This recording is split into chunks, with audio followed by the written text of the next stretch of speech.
మేము తెలంగాణలో రబ్బాయి ముక్కా సుక్కా లేనిది నడవదు అని ఈ మధ్య బాగింటున్నా ఇన్స్టాగ్రామ్లో.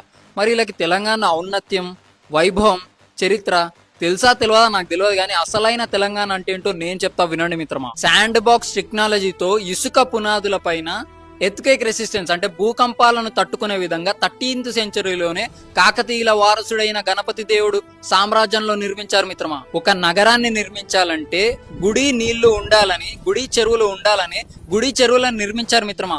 ఈ రోజుకి సుమారుగా 90 ఏళ్లకు పైగా ఆ నీళ్లే ఉపయోగపడుతున్నాయంటే, త్రాగు సాగునీటికి ఉపయోగపడుతున్నాయంటే ఊహించండి వాళ్ళ విజన్ ఎలా ఉందో. ఇక్కడ 13th సెంచరీ, ఇక్కడ 20th సెంచరీ. రామప్ప టెంపుల్ ని యునెస్కో వరల్డ్ హెరిటేజ్ సైట్ గుర్తించింది, కానీ మనం గుర్తించలేకపోతున్నాం మిత్రమా. కాకతీయ వంశస్థులు ప్రోలరాజు, రుద్రదేవ, మహాదేవ, గణపతి దేవ, రుద్రమదేవి, ప్రతాపరుద్రులు పుట్టిన నేల ఇదని గర్వంగా చెప్పు మిత్రమా. అంతెందుకు గోన గన్నారెడ్డి పుట్టింది కూడా ఈ నేలలోనే అని చెప్పు మిత్రమా. జల్ జంగల్ జమీన్ అనే నినాదంతో నిజాం సర్కార్ కి, బ్రిటిషర్స్ కి ఏకకాలంలో వ్యతిరేకంగా ఉద్యమ విస్ఫోటనంలా ఎగిసిన క్రాంతికార గిరిజన యోధుడు కొమరం భీం పుట్టిన నేల ఇదని గర్వంగా చెప్పు మిత్రమా. భూమి కోసం, భుక్తి కోసం, విముక్తి కోసం కొడవలి పట్టిన వీర వనిత చాకలి ఐలమ్మ గారు పుట్టిన నేల ఇదని గర్వంగా చెప్పు మిత్రమా. గెరిల్లా టాక్టిక్స్ వాడి మొఘల్స్ తో పోరాడి ఔరంగజేబ్ కొడుకు అయిన బహదూర్ షా మెడలు వంచి గోల్కొండ కిల్లాలో జెండా ఎగరవేసిన వీరుడు యోధుడు సర్దార్ పాపన్న గౌడ్ పుట్టిన నేల ఇదని గర్వంగా చెప్పు మిత్రమా. ఎంతమంది కవులున్నారు మిత్రమా. నా దేశం భగవద్గీత, నా దేశం అగ్నిపునీత సీత, నా దేశం కరుణాతరంగ, నా దేశం సంస్కార గంగ అని చెప్పిన జ్ఞాన పీఠ అవార్డు గ్రహీత సింగిరెడ్డి నారాయణ రెడ్డి గారు పుట్టిన నేల ఇదని గర్వంగా చెప్పు మిత్రమా.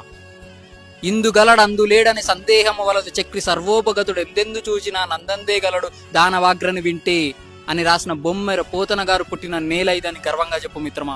నా తెలంగాణ కోటి రతనాల వీణ అని చెప్పిన దాశరథి కృష్ణమాచార్య గారు పుట్టిన నేల ఇదని గర్వంగా చెప్పు మిత్రమా. ఇంకో 4 వారాల్లో దేశం దివాలా తీస్తుందన్న సమయంలో ఆర్థిక సవరణలు చేసి సోషలిస్ట్ ఐడియాలజీ నుంచి క్యాపిటలిస్ట్ ఐడియాలజీగా మార్చి ఆ అధిక పన్నులు తీసేసి మీకు ఫ్రీగా ల్యాండ్ ఇస్తాం, కరెంట్ ఇస్తాం, ట్యాక్స్ కూడా 10-15% కడితే చాలు, కానీ కంపెనీలు పెట్టండి అని ఆహ్వానించి దేశ ఆర్థిక వ్యవస్థని నిలబెట్టిన మాజీ ప్రధాని పివి నరసింహారావు గారు పుట్టిన నేల ఇదని గర్వంగా చెప్పు మిత్రమా. తెలంగాణలో ఎన్ని నదులు, వాగులు, జలపాతాలు ఉన్నాయి. గోదావరి, కృష్ణ, భీమ, మంజీర, డిండి, ప్రాణహిత, తుంగభద్ర, మున్నేరు, పాలేరు, పెనుగంగ, పైర, తాలిపేరు, ఇలా చాలా ఉన్నాయి చెప్పుకుంటూ పోతే. తెలంగాణలో ఎంత ఖనిజ సంపద ఉంది.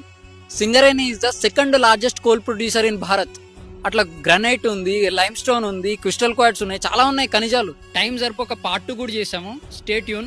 లాస్ట్ బట్ నాట్ లీస్ట్, తెలంగాణోలం రబ్బాయి అనే చెప్పే దాంట్లో ఈ చరిత్ర తాలూకా గర్వంగా అనిపించాలి. ముక్కా సుక్కా లేని నడవదు అనే పలుపు కాదు.